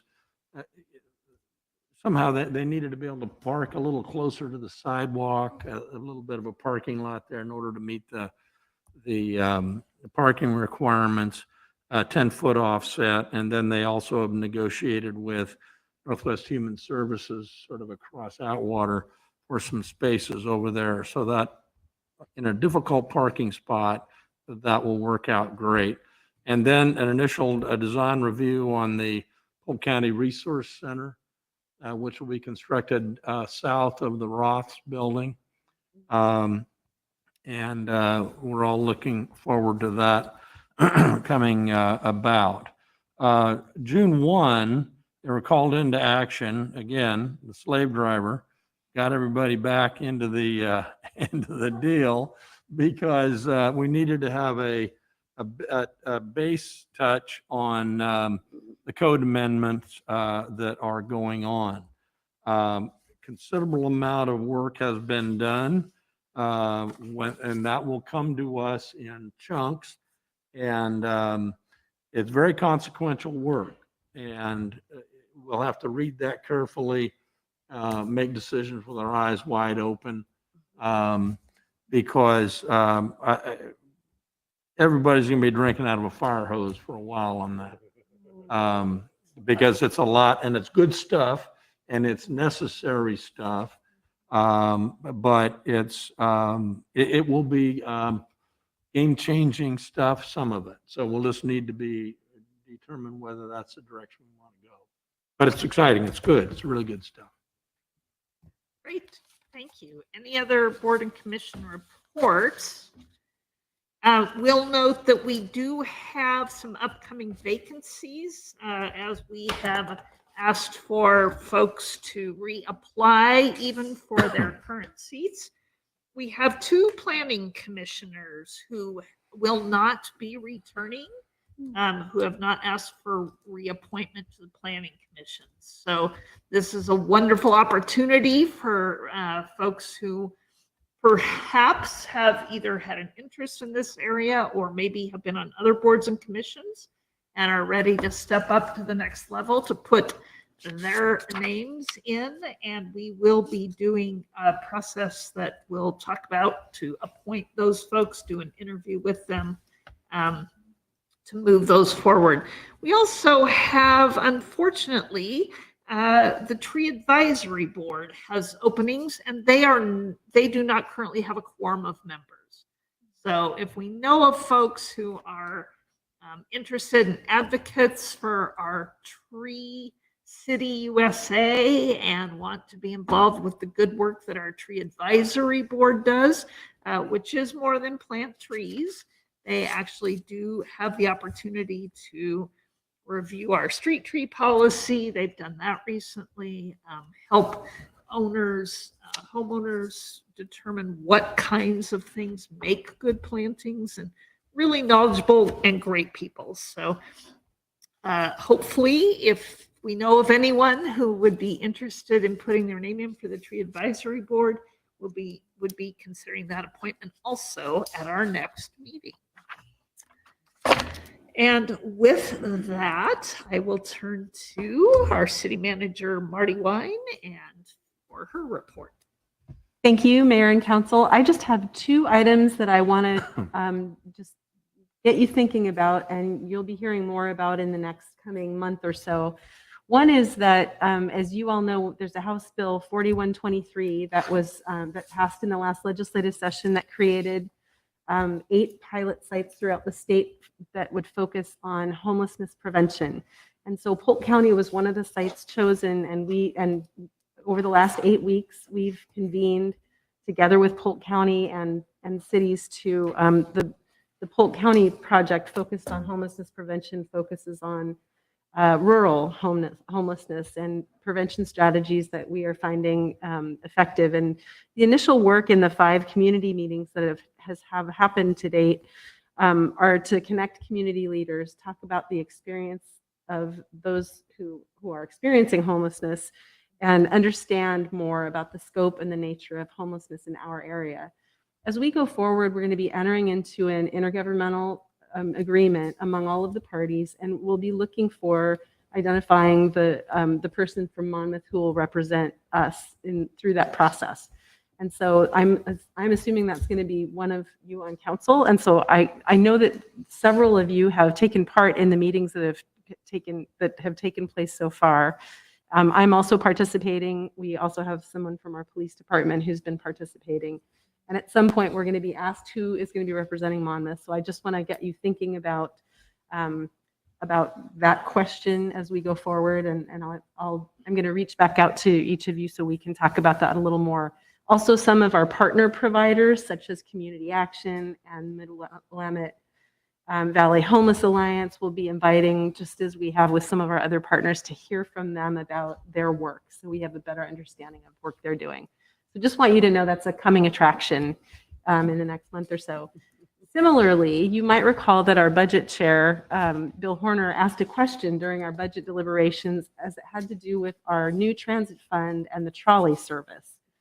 So, and what he asked was, who's making these decisions, right? And at the moment, what has been happening to establish the work of the trolley service plan is that it's been a group of staff members who have been putting together a draft service plan, but we will be reaching a point here soon where the advice and guidance of folks, of our partners who are putting this trolley service in place, we would benefit from the advice of one or two of you on each of our governing boards, including Chariots, City of Independence, City of Monmouth, to help guide this process going forward, so that we're not just a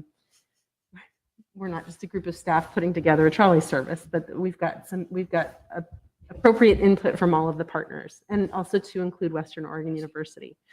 So I'll be coming and asking for a little bit of your time on those two issues related to advice and guidance. And other than that, your board and commission reports and Friday notes, usually I try to capture other things that are happening through those means. And so I don't have anything else tonight to report, unless you have questions for me. Thank you. Great. Thank you very much. And with that, then we do arrive at council comments. We'll take those and have a brief break before we move into our urban renewal agency meeting. We have a brief item to discuss there. So council comments, and I think Councilor Lopez is first up in that queue. Thank you, Madam Mayor. First and foremost, I'd like to recognize Pride Month. I won't go into any details here regarding the goings-on around town. I'll allow others on the council to tell that story. I did want to report back to the council on the whole that I attended the most recent Monmouth Business Association meeting.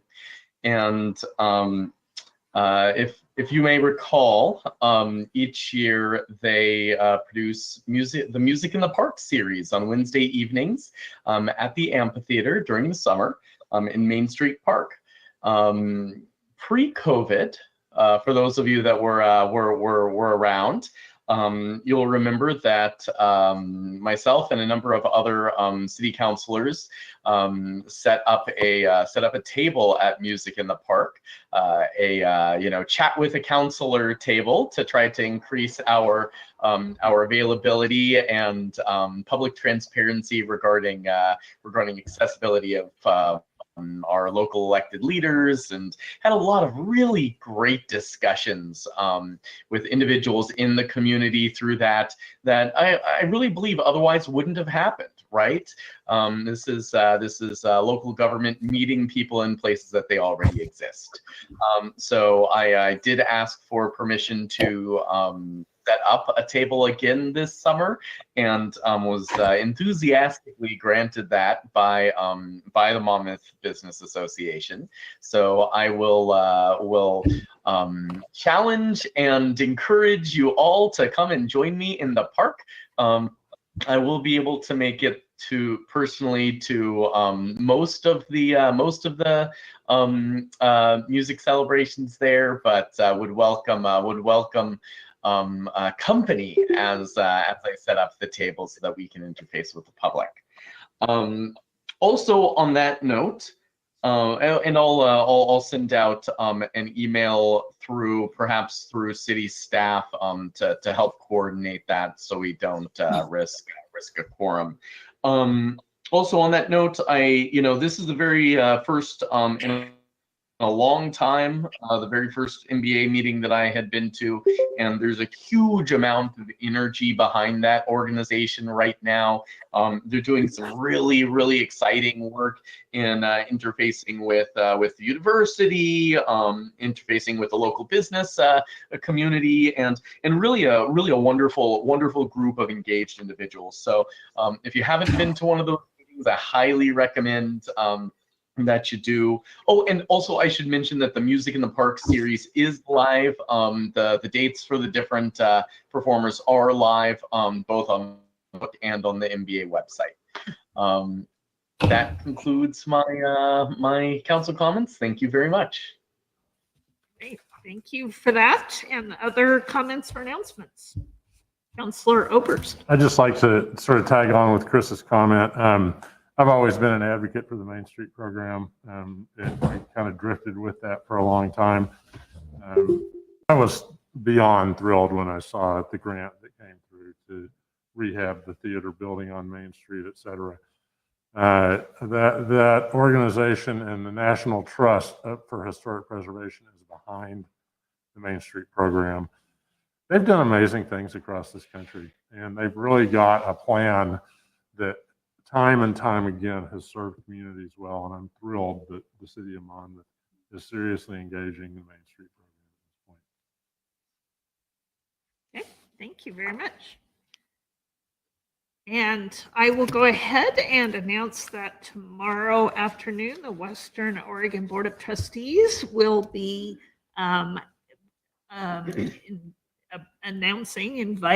presenting the 25th, I think, president of Western Oregon University, which seems weird to me for a 150-year-old place.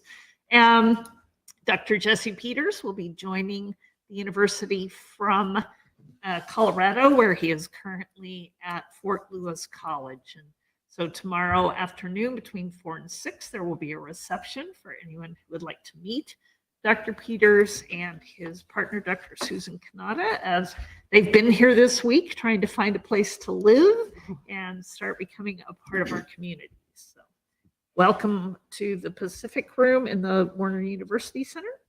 And I'll introduce you to Jesse, as he prefers to be called. My neighbor's house is for sale. Yes. My neighbor's house is for sale. All right.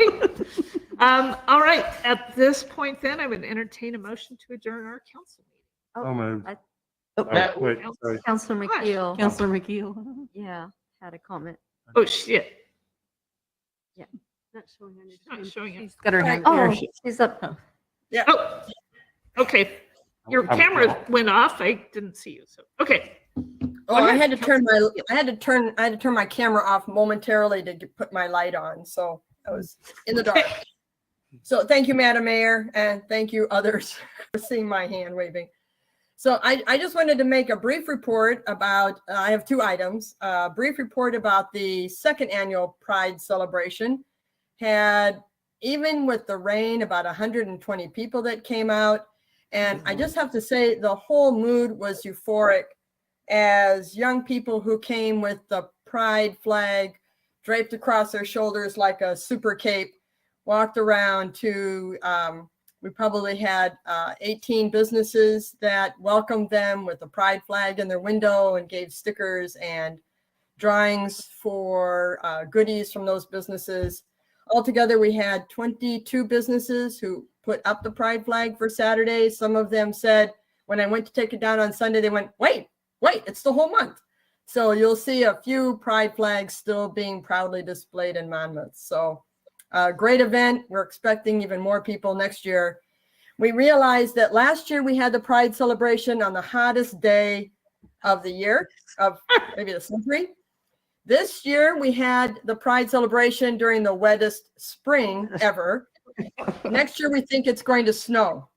So that's what we have left. So, yeah, we're going to have to take boots.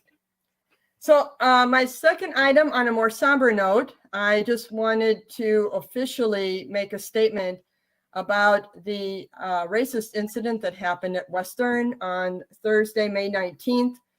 President Kenton sent out an email with the details. He said, on that day, in the morning, a white person shouted "White Lives Matter" at a Black muralist who was hired by Western to paint a mural in the Werner University Center to celebrate diversity. The white individual approached the muralist and proceeded to question him aggressively for several minutes. President Kenton addressed this actually very sad event with very strong words. And he said, "Let us not mince words. This conduct is racist, and the university unequivocally condemns it. Racism has no place on our campus or in a community." And I would just like to second President Kenton's words. This behavior is completely contrary to Monmouth's values for the type of community we want for all of our residents. And I would just like to read our city's values to make this very clear. What we value: we are committed to practicing equity to guide all our work. We are better when we acknowledge and include all viewpoints and experiences, and we courageously strive to overcome the systemic and historical barriers that some of our community members have faced. And what this means is that our community's vibrancy and vitality are dependent on the diversity of age, gender expression, race, ethnicity, origin, ability, religion, socioeconomic status, sexual orientation, and length of time in the community for all who live, study, and work here. We acknowledge the existence of barriers that have excluded and marginalized Black, Indigenous, and people of color and other diverse communities. Our work results in the disruption of systems that have traditionally prevented historically underrepresented and unheard communities from safely accessing, engaging, and participating in the decision-making process. And people can find our value statement on the Monmouth website. I just have to say to the individual who had to endure such a hateful confrontation that I'm sorry that this was his experience in Monmouth, and we can do better to make a safe community for everyone. Thank you, Madam Mayor. Thank you, Councilor McKeel. Any other comments? All right. Now, an entertain a motion to adjourn. So moved. I So move. moved. Thank you, Councilor Oberst. All in favor, please signify by saying aye. Aye. Aye. And we are adjourned, and if we can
Call to order the Tuesday, June 7th meeting of the Monmouth Urban Renewal Agency, and ask for the roll call, please, for our recording secretary, Phyllis Bowman.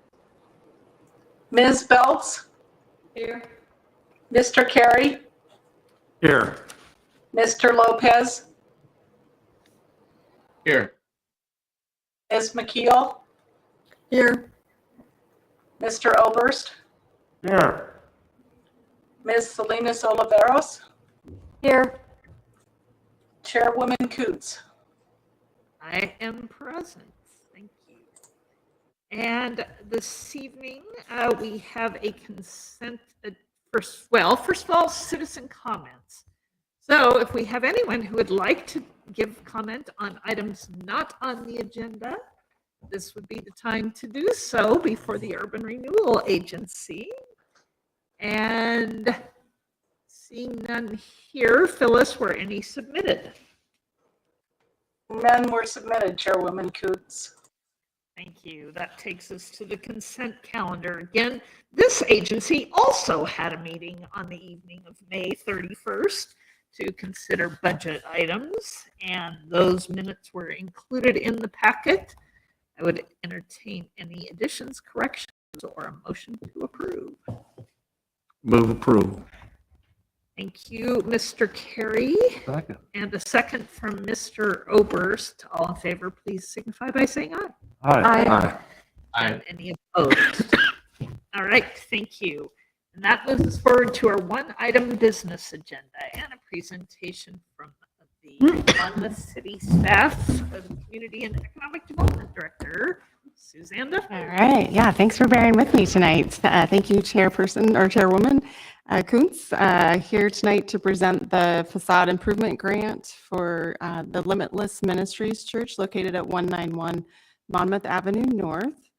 The Limitless Ministries Church is requesting a $5,000 facade grant award to make improvements to improve accessibility and drainage along their existing church building and parking lot area, specifically the north side of the building that faces Jackson Street. So again, this church is located on the corner of Monmouth Avenue and Jackson Street. It's believed to be the oldest standing church in Monmouth, built in 1892. Historic Commission is doing a little bit of actual historic preservation work with this property as well. The purpose of the improvements is to help control flooding around the building and provide a gravel pathway for better accessibility into the basement level of the building. The improvements will also kind of help tidy up the parking lot area, provide a new landscaping area on top of the proposed retaining wall. So the purpose of it is to enhance the landscaping visual appearance and again allow for that greater accessibility where they do have some classes in the basement area. The Limitless Ministries noted in their application that they'd like to see greater community utilization of the property for various activities such as music and arts venue, place of learning, a space for local students to gather, and the community at large. So the budget that they've submitted with the application included a total cost of $9,660 worth of improvements. Included a bid that was provided by a construction company that would assist with the excavation work, and then also includes work for the landscaper to construct and buy the materials for the retaining wall. The grant program allows a maximum grant award of $5,000. However, it does require a 50% match grant requirement. So if the total project cost comes out to be the $9,166, then we'd only be able to award up to $4,830. So it's recommended that this gets approved, that there be some language in there that it's maximum grant award of $5,000 up to $5,000, and then it has to be at least, or it can only be a maximum of 50% of the total cost. So again, if that cost is lower, then the amount of the grant would be corresponding lower as well. Staff is recommending approval. We find that it's consistent with the criteria of our grant program to enhance the exterior condition of properties in the downtown Main Street district. There are several conditions that staff is recommending go into the grant agreement that the property owner would need to sign, specifically that grant monies shall not be distributed until after the proposed work is completed and inspected. So this is a reimbursement-based grant, that any work that's eligible for grant reimbursement has to be completed after the grant agreement is signed. So that comes after this approval. Again, that only 1/2 of the project cost is eligible up to a maximum of 5,000 grant award. In order to receive reimbursement, the applicant will need to provide copies of the paid invoices and receipts documenting the eligible project expenses, and that the applicant has 1 year to complete the improvements, and they agree to follow the grant proposal that was included in your packet this evening. So there is a sample motion when you're ready for it, and some attachments that go along with that. There's some pictures to illustrate the property and the project. We're also joined this evening by the church representative, Reverend Mitch Lee is here tonight as well to help answer questions if you may have any that I can answer. With that, I would be happy to answer any questions. Great, thank you.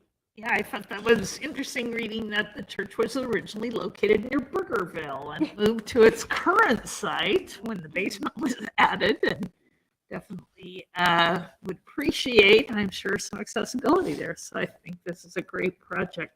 Ms. McKeel.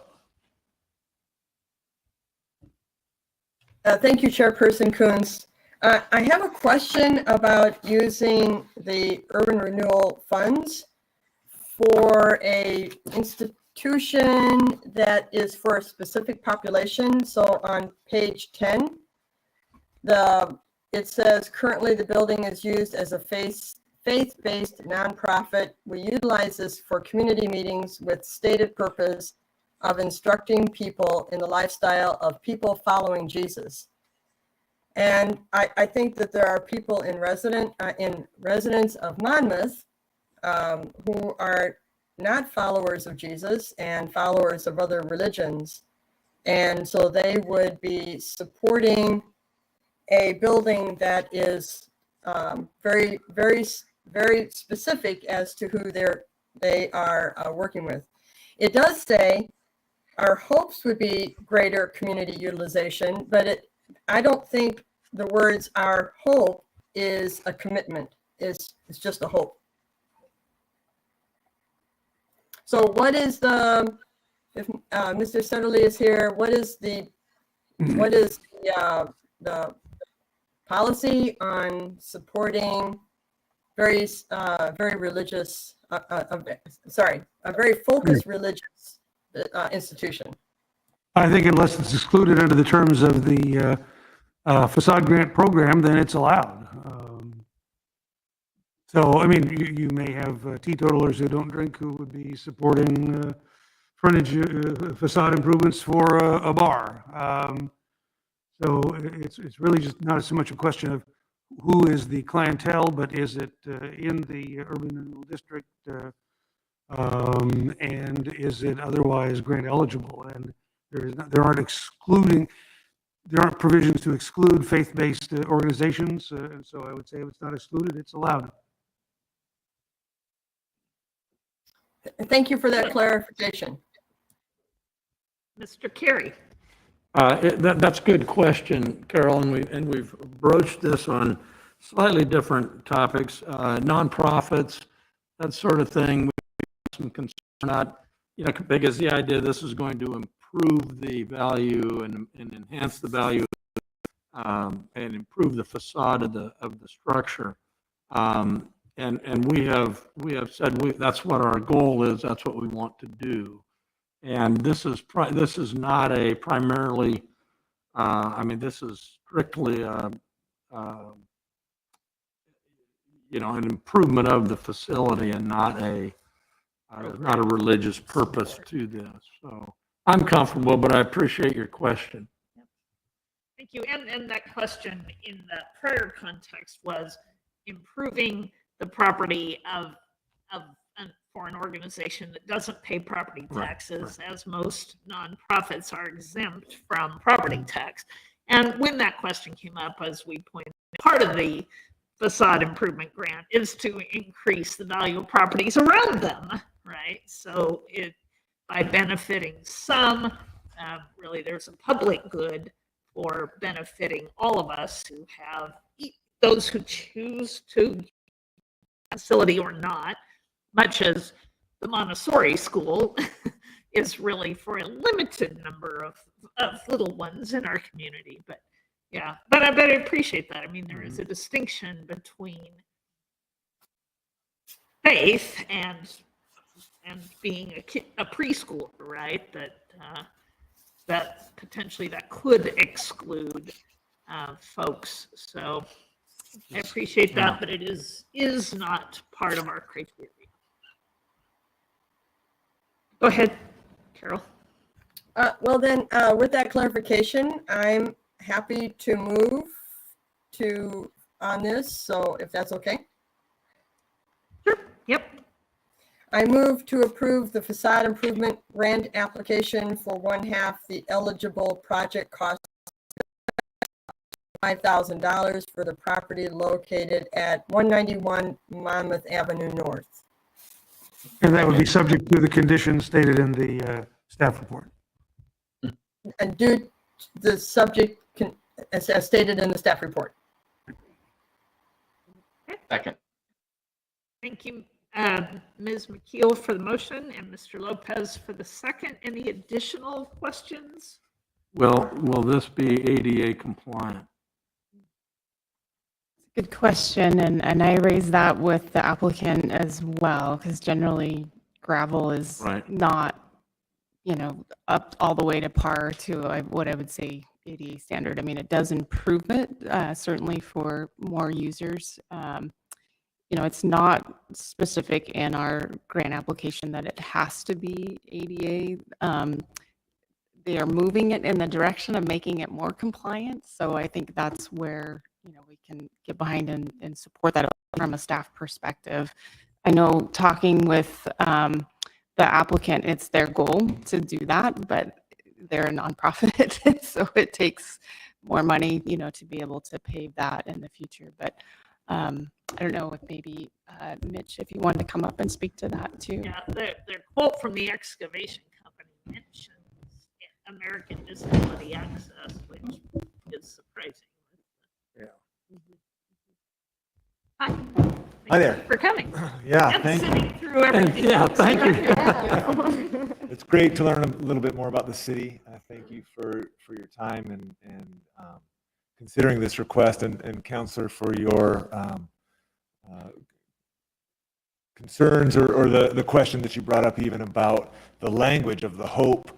I don't want to make the assumption that we'll achieve the goal, but our plan would be beyond a hope to utilize the facility for the community. It's a beautiful old building, and we would love to see it renovated or preserved at least, painting the outside and maintaining its structural integrity for the community, as it is a historically beautiful building. I'm a licensed contractor in the state as well, and I love the woodwork and such in there.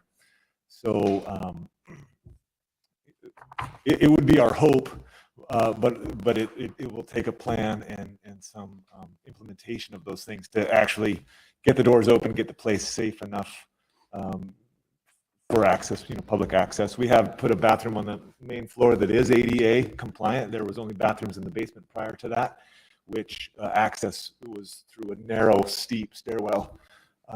So main floor has restrooms.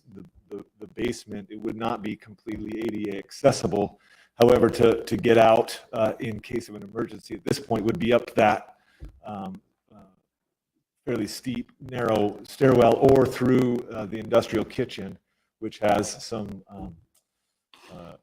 barriers to get through that as well if you had anybody in the basement. So accessibility certainly for people, and we've served with nonprofits for years, and there's many people that would be able to utilize a gravel ramp that certainly would be limiting for some others that would need a paved ramp, the smooth ramp, but it would increase accessibility and safe egress for those that might wish to or need to evacuate quickly or just even wish to access the building. Yes, Mr. Oberst. As I look at the photos on page 15, particularly the one shot along the side of the church with the stairwell to the basement door in the foreground, and I'm imagining a trench dug as deep as the lowest point of that stairwell along the side of the church, and then there's a sidewalk. Does your plan have a railing at the top of your retaining wall to keep somebody from falling into the trench?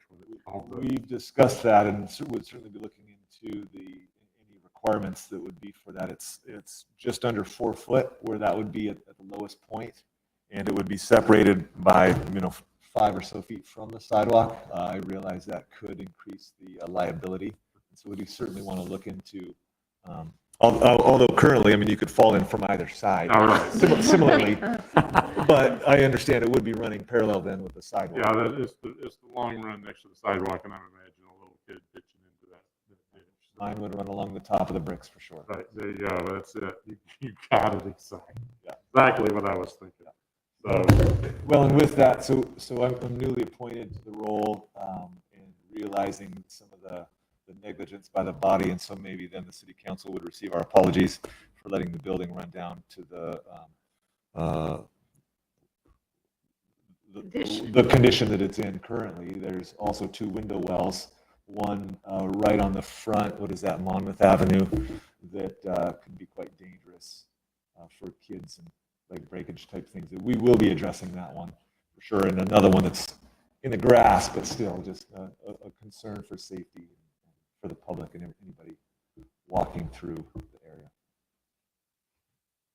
Yes, Mr. Carey. Is this a sort of development that would trigger a requirement for ADA compliance? I don't think it is. You don't think it's I wouldn't think so. significant enough? No. We're not changing the structure in any Right. way. There's no change of use. It's the same use that it's been used at historically. It's not a major expansion onto the building itself. Yeah, well, I just was guarding against, putting money into a project that's going to get shut down. So.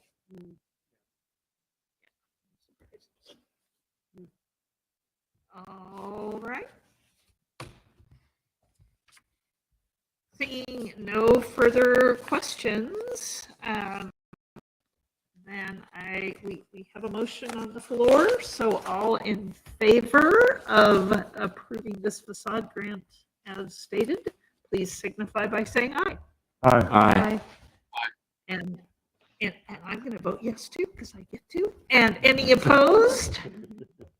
I see none. So we will look forward to that work, and when completed, be able to reimburse up to half of that, up to $5,000. So that's wonderful. Great. 2 votes in one night, Madam Mayor. I just don't know. I know. Don't let it go to your head. Don't let it go to my head. Yeah. All right. And that being our only item of business, I will entertain a motion to adjourn the Urban Renewal Agency. I move adjourn. And thank you, Mr. Carey. All in favor signify by saying aye. Aye. And there better not be any opposed. And we are adjourned.